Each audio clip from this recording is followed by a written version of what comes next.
विधायकों का कहना है कि यूरोप के अंदर बैलेट से चुनाव होता है, यहाँ पर ईवीएम क्यों? बड़ा स्पष्ट बात है कि जब जहाँ पर कांग्रेस सरकार आती है वहाँ ईवीएम की बात नहीं कही जाती।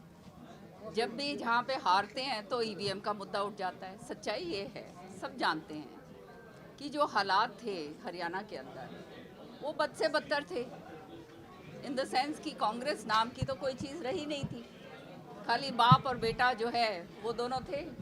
और वो लोगों को समझ आ गई थी कि एक तरफ तो है विकास, एक तरफ है बिना खर्ची और पर्ची के नौकरियां, एक तरफ है पूरी तरह से समान तरीके का जो है सबको आगे लेकर चलना, दूसरी तरफ था पूरी तरह से भ्रष्टाचार, भाई भतीजावाद। इनके खुद ही इलेक्शन के टाइम आप सबने सुना होगा कि किस तरह से लोग ये कह रहे थे कि पहले तो अपना घर भरेंगे, फिर रिश्तेदारों का भरेंगे, फिर बाद में देखी जाएगी दूसरों की।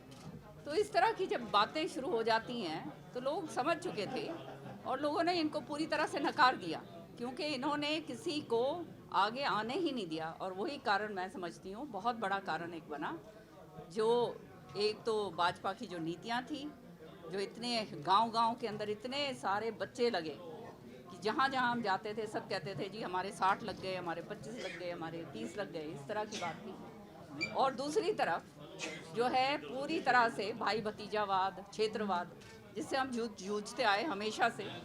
तब तो बोल नहीं सकते थे, अब तो खुल के बोल सकते हैं। मैम, कांग्रेस अभी तक नेता प्रतिपक्ष जो है वो नहीं चुन पाई है। अब पहले सीएम को लेकर दावेदारी पेश की जा रही थी, अब लगातार सीएलपी को लेकर बड़े बड़े नाम जो हैं वो सामने आ रहे हैं। वन लाइनर रेजोल्यूशन जो है वो भूपेंद्र सिंह हुड्डा को लेकर जो है वो विधायक जो है वो कहते हुए नजर आते हैं। बट जो लोगों की मैंडेट है वो मान लेनी चाहिए।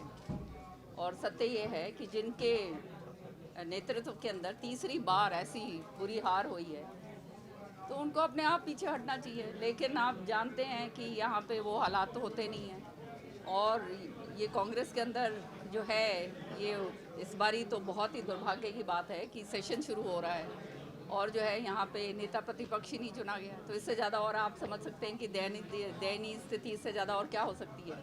अंदर खाते इतनी ज़बरदस्त खींचातानी हो रही है, इतनी ज़बरदस्त लड़ाइयाँ चल रही हैं अंदर खाते जो है वो आप सारे के सारा जग जाहिर है। सब आप लंबे समय तक कांग्रेस में रही हैं, आपको क्या लगता है आपके अनुभव के अनुसार आखिर क्या वजह रही होगी कि अभी कहाँ अड़चन आ रही होगी? क्योंकि आपने भी कांग्रेस की वर्किंग देखी है, क्या दिक्कत दिख रही होगी?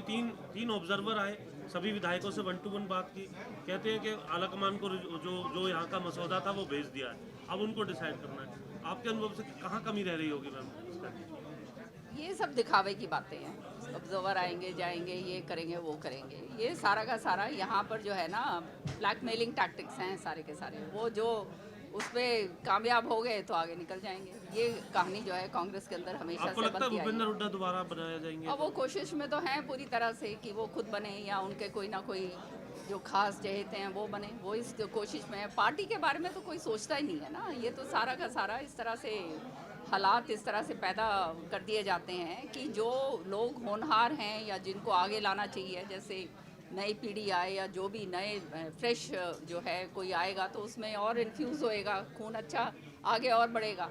लेकिन यहाँ पे तो ये है कि जहाँ पे बैठ गए तो वो कुंडली मार के बैठ जाओ, उसके ऊपर उससे आगे कोई और ना निकल जाए, निकले तो उसको मारो, उसके नीचे नीचे कटाई करो, उसको ख़त्म करो। आज राम कुमार गौतम भी बोल रहे थे कि कुमारी शैलजा को टिकट नहीं लेने देगी सदन के अंदर, इस प्रकार की भी बात आई, क्या देखते हैं आप? नहीं, ये बात सत्य है, सबके सामने है। ये तो जो हुआ सब जानते हैं, कैसे कुमारी शैलजा जी के साथ अभद्र जो है टिप्पणियाँ करी गई, किस तरह से जो हैं उनके साथ बर्ताव किया गया, ये कोई छुपी हुई बातें थोड़ा है। अब जो है कांग्रेस के अंदर जब सारे नेता इकट्ठे होकर काम करा करते थे और सारा जो है समन्वय बनता था, तब पार्टी जो है पावर में आती थी।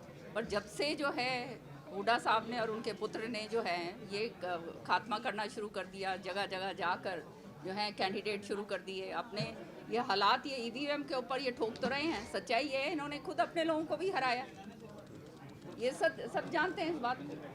तो कहाँ से ये सत्ता में कभी नहीं आ सकते। अब ये अब जो भी है सारी जनता जानती है कौन कहाँ पे क्या करा गया है। अब मैं तो कांग्रेस में हूँ नहीं, मैं क्या बोलूँ। मैम, पंजाब बीजेपी बोल रही है कि हरियाणा विधानसभा के लिए अलग जगह चंडीगढ़ में वो नहीं लेने देंगे क्योंकि चंडीगढ़ पंजाब का है। अब पंजाब कुछ भी बोलता रहे, सब जानते हैं कि ये साझा काम है यहाँ पर, और जो है इसको जो है पूरी तरह से हरी झंडी मिल गई है। 12 एकड़ ज़मीन जो है हरियाणा दे रहा है चंडीगढ़ को, तो यहाँ पे नई विधानसभा ये जो है अब सबको अकोमोडेट हो भी नहीं सकते हैं, तो नई विधानसभा बनेगी, इससे अच्छी और क्या बात हो सकती है। और ये जो है पिछले 5 साल के अंदर जो है इसको फॉलो अप करा हमारे स्पीकर साहब ने। अब आगे जो होगा एक अच्छी नई विधानसभा बन के तैयार होगी, तो ये तो बहुत अच्छी बात है। पंजाब की तमाम राजनीतिक पार्टियां इसके विरोध में आ गई हैं, इंक्लूडिंग बीजेपी।